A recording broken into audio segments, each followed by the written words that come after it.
Thank you, Madam Speaker. Madam Speaker, I thank you for the opportunity to present to this Honourable House the work that has been undertaken by the Fiji Agricultural Marketing Authority as of late. Madam Speaker, the Fiji Agricultural Marketing Authority was established by an Act of Parliament on 9th March 2004 with the objective to, among other things, assist the producers of agro-produce on marketing their products or produce, identify markets for and to facilitate and develop marketing of agro-produce, and to purchase, sell and export agro-produce. The opposition is always enthusiastic about mentioning initiatives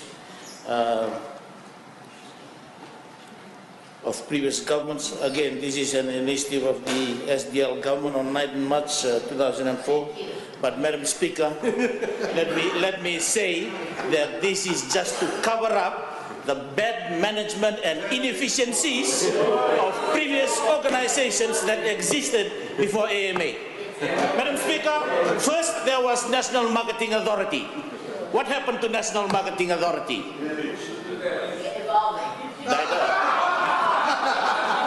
Closed National Marketing Authority, Madam Speaker, and then they established NATCO, the National Agriculture Trading Company. Same fate, Madam Speaker. Another initiative, Agro Marketing Authority.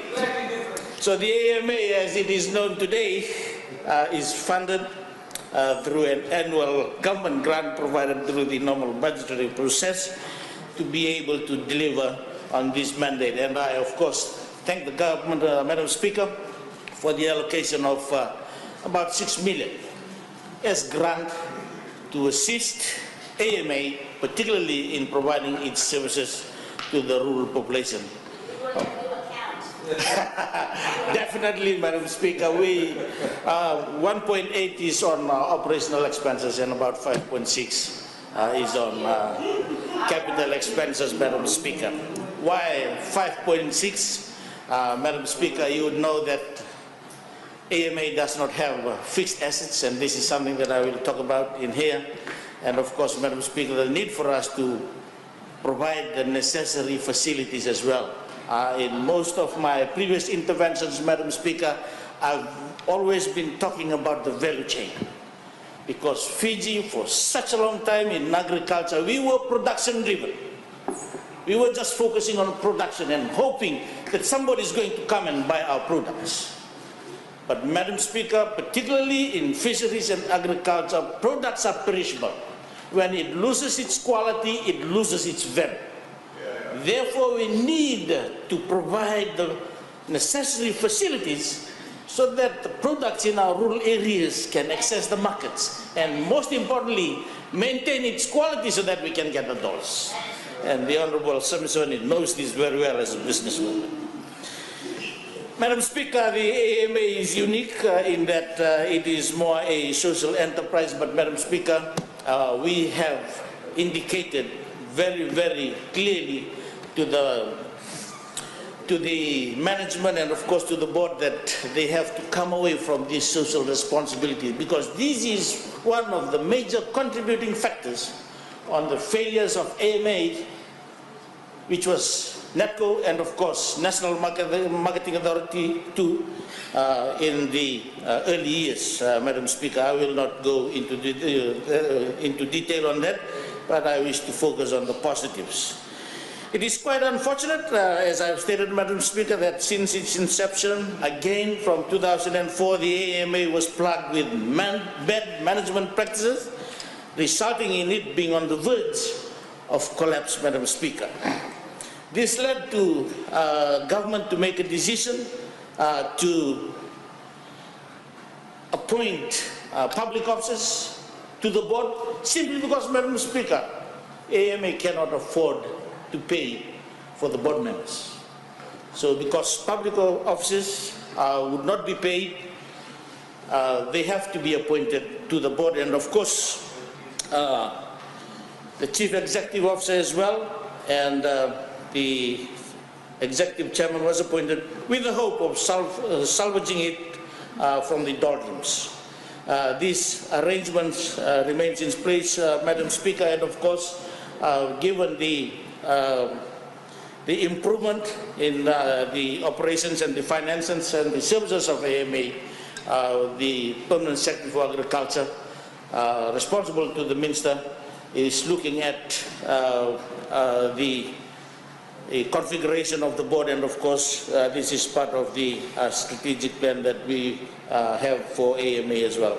So as at to date, Madam Speaker, as at that date, the AMA was hugely in debt with the new board started servicing and was finally cleared in 2014, Madam Speaker. From then on, the AMA has made good progress in terms of infrastructural and business development, but more so in servicing the needs of our rural communities, and I would like to focus on this, Madam Speaker. Madam Speaker, as we speak, the AMA is in the process of acquiring the old Reo Rice property at Nosori from Fiji Rice Limited. I am been informed by management that hopefully this will be settled this week. And the AMA currently operates out of that facility, Madam Speaker, in Nosori. In March and April of 2017, respectively, the AMA also opened its office facility in Nosori and its Savu office serving the whole of the Northern Division, and it has branch offices in Taveuni and has been provided space at the agriculture station in Dama, Mbua, and that will soon be opened as a collection center to service Mbua and parts of Maduwata. Madam Speaker, as we speak, most of the activities of AMA, I would say, is confined within Viti Levu. But however, we are reaching out to Vanua Levu and of course to the outer islands as well. AMA has recently purchased a boat as well, Madam Speaker, so that they can collect fish from the islands of Loma Viti and of course into Lau as well. Madam Speaker, I've mentioned about Vanua Levu because Vanua Levu we are intending to set up in Ndama, in Mbua, so that we can collect produces from Maduwata and of course Mbua as well. And of course part of Mbua will also be serviced from the office in Savu. Again, Madam Speaker, this is an indication of government's unwavering commitment to the Look North policy, Madam Speaker. Madam Speaker, these are significant developments complementing government's efforts to bring services closer to the people, particularly our rural population, Madam Speaker. On the servants front, Madam Speaker, for the 6 months from August 2017 to January 2018, the AMA purchased a total of $1.9 million worth of produce from rural communities around Fiji. This is funds that was handed directly to farmers and fishermen at their doorsteps upon receipt of the good, meaning therefore that the money received by farmers and fishermen represents that income that were immediately available to meet the needs of households within these communities. Madam Speaker, the agro and aqua produce that AMA purchases from communities include dalo, tapioca, yagona, yams, coconut, fish, and honey. There are also secondary products which AMA buys and supply to local and overseas markets as well. And these include breadfruit, chestnut or ibi, watermelon, pumpkin, kumala, jackfruit, woy, and even sasa, Madam Speaker, or broom. On distribution by provinces, Madam Speaker, a total of $151,432 was paid to about 559 farmers and fishermen in Dakun Robe. About $84,480 was paid to 372 farmers and fishermen in Madwata. $16,778 was paid to 15 farmers and fishermen in Bua. $1,200,620.30 was paid to 1,088 farmers in Naitasiri. $64,858 was paid to 86 farmers and fishermen in Telebu. $8,738 was paid to 11 farmers in Rewa. About $12,683 was paid to 8 farmers in Serua. $64,360 was paid to 187 farmers and fishermen in Ra. And a total of $612.90 was paid to a farmer and fisherman in Lomaiviti during this period. Madam Speaker, indeed, there is an uneven distribution of purchases from the various provinces, but AMA is doing its best to ensure that there is equity in the services it provides to all provinces, Madam Speaker. But Madam Speaker, let me clarify to this Honourable House, Madam Speaker, that AMA will only go to areas where the other buyers, particularly the private sector, are not having access to.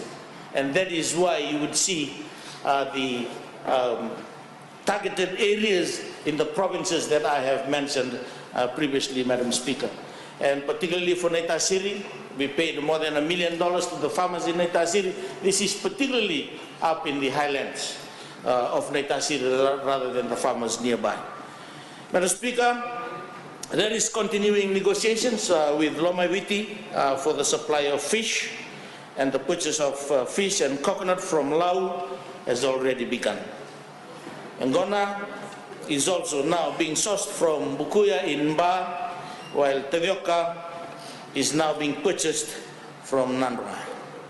In essence, Madam Speaker, AMA as at today has enlarged its footprint and is now covering the whole of Fiji.